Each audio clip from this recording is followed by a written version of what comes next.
Mucho se ha escrito en revistas como Duda, Testimonios de lo Insólito y otras más que circulan en la actualidad, dando una gran variedad de explicaciones y hasta contradictorias afirmaciones sobre el enigma de la esfinge egipcia. Díganos usted, doctor, como conocedor de estas ciencias antropológicas, ¿cuál es el enigma que encierra la esfinge?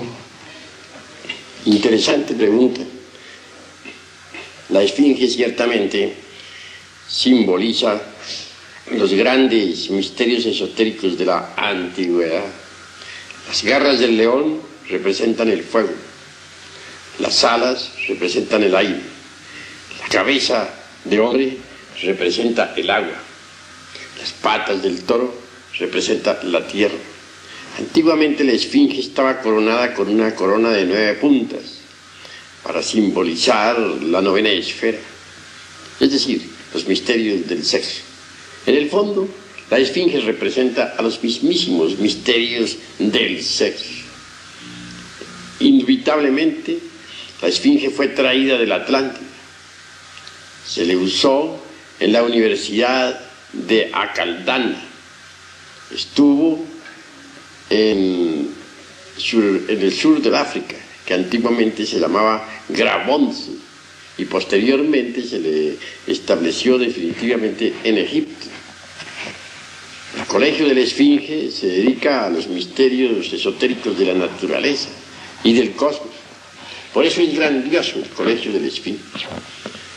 Nostradamus se dice que estudió en el Colegio de la Esfinge. Todos los sabios de la antigüedad conocieron tal colegio. La Esfinge representa los poderes elementales de la naturaleza. Se nos ha dicho con gran acierto que la contraparte sutil o espiritual de esa esfinge que vemos allá en el Egipto es un deituso muy especial que en sí mismo contiene los secretos de la vida y de la muerte. Bajo la esfinge existe un templo secreto en el que están los 22 arcanos del tarot. La puerta de entrada, muy raros son los que la conocen. Bien vale la pena que estudiemos siempre los misterios de la esfinge. Ella permanece allá en el desierto, aguardando ser descifrada. En el fondo, la esfinge es el hombre mismo. Y esto es bastante interesante de por sí. La esfinge viene a indicarnos el sendero secreto que va a conducirnos inevitablemente hasta la liberación final. Develar el misterio de la esfinge, él lo indica, mas cuán pocos son los que develan tal misterio. Quien llegue a descubrir todos los misterios de la esfinge se vuelve un sabio. Doctor, es cierto que los egipcios eran descendientes de los atlantes y que de ellos aprendieron los misterios como la cábala, etcétera, y que cuando vino el hundimiento, o sea, el diluvio, ellos transportaron la esfinge a Egipto. Si eso sucedió, ¿cómo lo pudieron haber hecho? No, ciertamente, y en nombre de la verdad, tenemos que decir que la esfinge viene del Atlántico. La sociedad de Acaldana era una sociedad de sabios. Tenía siempre frente a su edificio la esfinge. Fue de la sumersión del continente Atlante, entre las embravecidas olas del océano que lleva su nombre, la esfinge fue llevada al sur del África, que entonces, repito, se llamaba continente de Grabonce, y posteriormente se le colocó en Egipto. Empero debemos afirmar con gran énfasis que también existen en Egipto muchas esfinges. Recordemos nosotros la calle de esfinges que hace poco se descubrió. Frente a cada esfinge blanca se halló una esfinge negra. Doctor, ya que usted es el fundador y director de la Asociación Gnóstica de Estudios Antropológicos y Culturales, ¿qué nos puede decir acerca de Tlaloc y Tlaloca, fundadores de Tenochtitlan? Ciertamente nosotros los mexicanos tenemos aquí en nuestro país verdaderos portentos de sabiduría antigua. Indudablemente Tlaloc, el dios de la lluvia, es un deiduso que ciertamente existe, pero su verificación solo puede ser realizada por sujetos que hayan desarrollado los centros superiores del ser, es decir, la clarividencia, la intuición, la clariaudiencia, etc. Tlaloc, para los esoteristas, viven normalmente en el mundo de las causas naturales. El Tlalocan es precisamente un paraíso molecular, existente en la quinta coordenada. Los antiguos bien sabían de tal paraíso. En el Tlalocan están las criaturas de las aguas, que obedecen a Tlaloc. Quiero referirme a los elementales de las aguas, citados por Felipe Teofastro, Bombastro de Ongein, Aureola, Paracelso. Así pues, que todos esos deitusos de nuestro país tienen existencia real. En el fondo vienen a simbolizar exactamente lo mismo que las deidades cristianas. Recordemos que en el cristianismo tenemos ángeles, arcángeles, serafines, etcétera, etcétera, etcétera. Así también nuestros antepasados tenían sus cortes angélicas.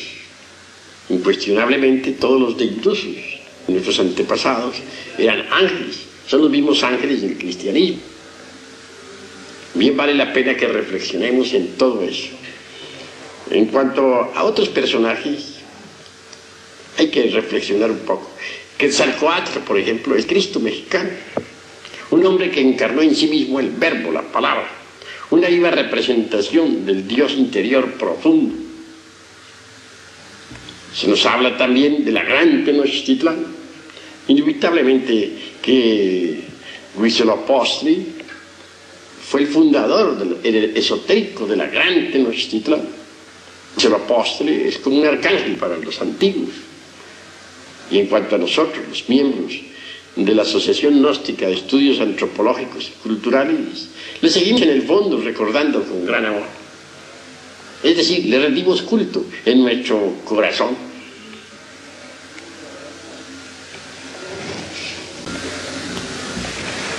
Dice una frase muy común y muy conocida por todos: ¿qué fue primero, el huevo o la gallina? Esta frase se relaciona con la siguiente pregunta. Dicen que los mayas y los aztecas fueron los iniciadores de las civilizaciones griega, china, egipcia, también inclusive la tibetana. Si es este el caso, ¿es una realidad o es el caso contrario, que estas civilizaciones vinieron a formar las nuestras? Bueno, está interesante la pregunta. Para mi modo de ver y de entender, los mayas tienen su raíz en el continente sumergido Atlante, enorme continente que otrora existiera en el océano que lleva su nombre. Los mayas entonces tuvieron una poderosa cultura. Antes de la sumersión de ese viejo continente,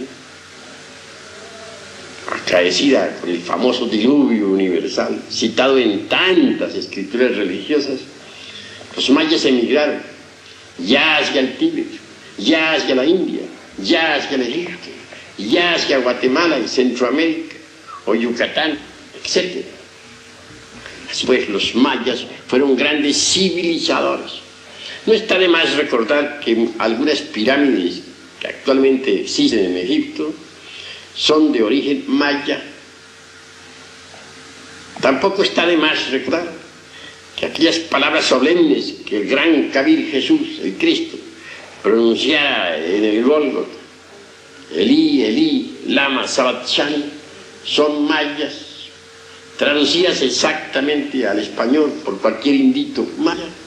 Quieren decir: me oculto en la prealba de tu presencia. Jesús el gran Kabir aprendió el maya en el Tíbet. No debemos olvidar jamás que el Naga maya tibetano tiene el mismo alfabeto. En el Tíbet se conoce el maya como el Naga. Así que los mayas fueron siempre los grandes civilizadores y su origen es Atlante. Poseen una sapiencia única. Hoy por hoy la sabiduría de los mayas se encuentra en secreto. Se cultiva en el silencio de la noche. En un futuro, tal sabiduría será entregada a la humanidad. Indubitablemente, el continente Atlante tuvo poderosa civilización. Los mayas representan en el fondo a ese gran continente.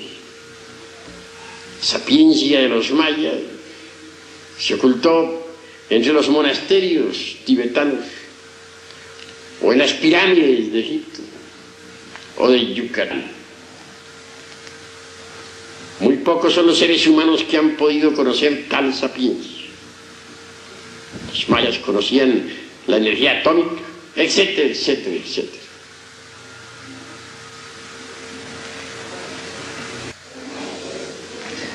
El mundo, desde el punto de vista de la física, se envuelve fundamentalmente bajo la ley del 3, es decir, la fuerza negativa, la fuerza neutra y la fuerza positiva.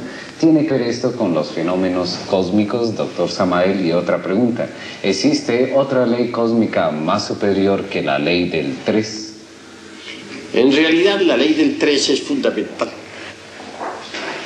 No debemos olvidar que el santo Triamatzikamno, es decir, la ley del 3, se expresa en 3 formas: positiva, negativa y neutra. En el átomo existe la fuerza positiva, la negativa y también la neutra. Para que haya creación se necesita que las 3 fuerzas coincidan en un punto A.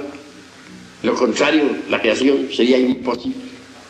Así pues, la ley del 3 puede crear.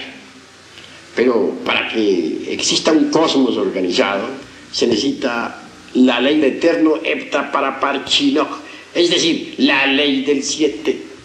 El 3 crea, el 7 organiza. Más allá de las leyes del 3 y del 7, pues hay muchas otras leyes. En el fondo, la ley del 3 viene de la única ley. Es la del Logos, creador. La del eterno Padre cósmico, común. Así que bien vale la pena comprender lo que es la ley del 3. Las gentes subestiman mucho la tercera ley, el santo conyugal, por la fuerza neutra. Y esa fuerza hay que aprenderla a manejar cuando se quiere neutralizar las influencias peligrosas. Las fuerzas positiva y negativa son maravillosas. Ellas se unen para crear, pero la tercera ley las concilia y entonces se realiza la creación. El hombre representa la fuerza positiva, la mujer la fuerza negativa. La tercera fuerza, la del Espíritu Santo, concilia a las dos y entonces se realiza una creación. Pero todo tiene que desenvolverse dentro de la ley del 7. Es decir, el 3 crea, el 7 organiza. Indubitablemente, la humanidad está muy lejos de saber cuál es el modus operandi de la ley fundamental 3. En todo caso, el Padre es el 1, el Hijo 2, el Espíritu Santo el 3. Son, como dicen las Sagradas Escrituras, 3 personas distintas y un solo Dios verdadero. Dios, en el fondo, es la única ley, pero para expresarse necesita derivarse en 3 aspectos que son creadores. El santo Triamatzikamno indubitablemente jamás queda embotellado en los mundos, nunca. Pero puede crear y siempre crea. Conocemos perfectamente algunas de estas cosas. Me imagino que igual le sucede a los televidentes. Usted habló hace un momento sobre la ley de los 7. Existen 7 planetas, fundamentados en la frase de Hermes Trismegisto: lo que es arriba es abajo. ¿Cómo actúan estos 7 planetas sobre nosotros? Bueno, obviamente existen 7 planetas bien conocidos en la astronomía. Pero dentro de nuestros estudios esotéricos nos interesan más bien los planetas psicológicos. Tal como es arriba es abajo. El microcosmos es análogo al macrocosmos. En nosotros, en nuestro interior, en nuestra psiquis, tenemos la viva representación de los 7 planetas.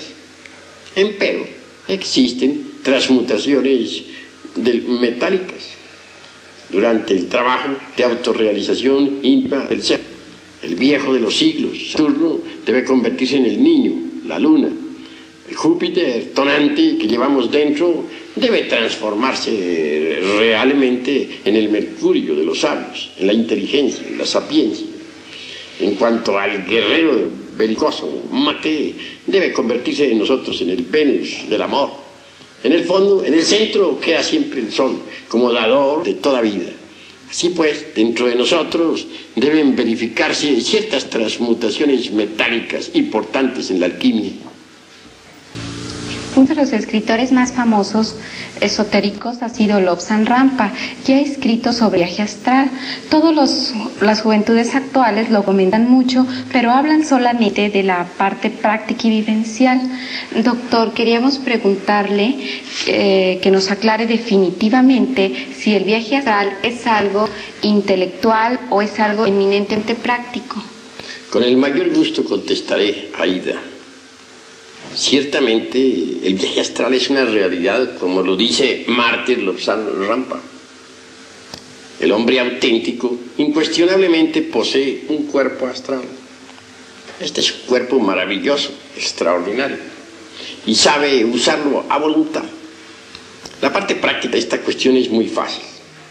Hallándose uno en un estado de transición existente entre vigilia y sueño, suavemente puede levantarse de su lecho con gran naturalidad. Entonces verá con asombro que el cuerpo físico queda en la cama dormido. Ya fuera de la forma densa, uno puede viajar a través del espacio, dirigirse a otro planeta, investigar los misterios de la vida y de la muerte, ponerse en contacto con los seres inefables, etcétera, etcétera, etcétera.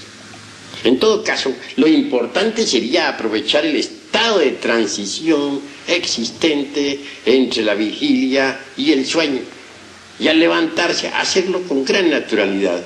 No se trata de levantarse mentalmente o intelectualmente, como dices tú, sino realmente. Lo que estoy diciendo debe traducirse en hechos. Obviamente, durante el estado de transición existente entre vigilia y sueño, las conexiones que unen el cuerpo astral al cuerpo físico quedan sueltas. Y por lo tanto, al levantarse en ese momento, se producirá el desprendimiento del astral. Este libre puede viajar a través del espacio, y dentro de él mismo, indubitablemente, estará la conciencia. Sí, pues, conscientemente podemos viajar a través del espacio estrellado. Esto es muy fácil, es cuestión únicamente de poner atención al estado existente entre vigilia y sueño. Eso es todo. Otra pregunta más ahí con relación a todo ello. Se sabe perfectamente que el viaje astral se realiza en el mundo de los sueños. Bueno, sabiendo ello, también nos preguntamos en estos momentos ¿a dónde van ese grupo de personas o a dónde han ido ese grupo de personas que han desaparecido en el Triángulo de las Bermudas, o famosamente conocido como el Triángulo del Diablo? ¿Van al plano astral o mundo de los sueños, o a qué lugar se dirigen específicamente? Bueno, ante todo debemos reconocer que existe la cuarta vertical, la cuarta dimensión. En el citado triángulo puede uno perderse en la cuarta vertical. Es decir, en ese triángulo por ti citado, algunos aviones han perforado la cuarta dimensión, o mejor dicho, han entrado en la cuarta dimensión. En todo caso, es una puerta para entrar en la cuarta dimensión. El que penetra por tal puerta ostensiblemente queda viviendo en la cuarta vertical. En modo alguno debemos sorprendernos si afirmamos enfáticamente que en la cuarta dimensión existe una humanidad completamente paradisíaca. La hay, eso es cierto, aunque los escépticos no creen en estas cosas. Pero, ¿qué importa a la ciencia y qué a nosotros?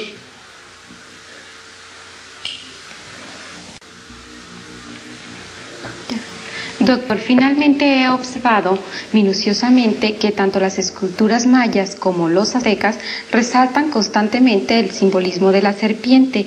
¿Cómo ve la antropología gnóstica este símbolo sagrado de las civilizaciones de Mesoamérica? Ciertamente que el símbolo de la serpiente es universal. No está de más recordar que en el mismo Tíbet tenemos la serpiente emplumada. Y obviamente, la serpiente es sagrada, representa la sabiduría divina. Indubitablemente, dentro de cada ser humano existe la energía creadora. Esta energía tiene que subir por la espina dorsal hasta el cerebro. Tal energía tiene poderes extraordinarios y asume ante el clarividente una forma completamente serpentina. Si la gente aprendiera a transmutar su energía creadora, se transformaría totalmente. La serpiente sagrada nos da la sabiduría. La sabiduría de la serpiente es poderosa. Se dice de Quetzalcóatl que era una serpiente de sabiduría. Los hierofantes antiguos de Caldea, de Persia, se llamaban a sí mismos serpientes. Botán asegura en forma enfática que él entró por un hueco dentro del interior de la tierra. Dice que entró por un pasadizo secreto, por donde solamente pueden entrar las serpientes. Botán mismo exclama diciendo: soy una serpiente. Así también exclamaban los celtas y los druidas. Es que la serpiente es un poder neoflamígero que está relacionado íntimamente con el sexo y que los indostanes llaman Kundalini. Sube por el canal medular espinal de la secta gnóstico hasta el cerebro, cuando uno ha caminado por la senda de la más perfecta castidad. Entonces resplandece maravillosamente dentro del aura del universo. La serpiente tiene poder para darnos la sapiencia. Bueno, doctor, son sus declaraciones y conocimientos que nos ha venido aportando a través de estos programas. Se los agradecemos intensamente. Creo que es todo por la noche de hoy. Se despiden de ustedes Aida Berliavsky y Fernando Salazar, invitándolos nuevamente y cordialmente a nuestras conferencias aquí en San Luis Potosí. Muy buenas noches. Buenas noches. Buenas noches.